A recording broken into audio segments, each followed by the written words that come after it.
নমস্কার বন্ধুরা, আজকে রাধারানীর রান্নাঘর এবং ডেলি ব্লগে নতুন একটা ভিডিও নিয়ে চলে এসেছি। সব সময় এই ভাত খেতে আমার মেয়ের ভালো লাগছে না। আর বিরিয়ানি সাধারণত আমাদের শীতের সময়টাই বেশি হয়। আর যেই হঠাৎ করে বৃষ্টি শুরু হলো, নতুন করে আবার হালকা ঠান্ডা পড়তে আমার মেয়ের ইচ্ছা হলো। তার মধ্যে সবারও একটু একটু ইচ্ছা ছিল বিরিয়ানি খাওয়ার, তাই আজকের বিরিয়ানি বানিয়ে ফেললাম। দেখুন বিরিয়ানিটা কত সুন্দর এবং ঝরঝরে হয়েছে। মাংসটাও দারুণ সুসিদ্ধ হয়েছে, আলুটাও, আর খেতেও দারুণ হয়েছিল।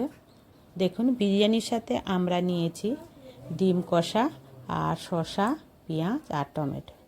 বিরিয়ানিটা হলে এর মধ্যে আর কিছুই লাগে না, এই দিয়ে খাওয়া হয় আর খেতেও দারুণ লাগে। এই থালিটা যদি আপনাদের ভালো লাগে, লাইক শেয়ার কমেন্ট করবেন আর ভালোবেসে পাশে থাকবেন।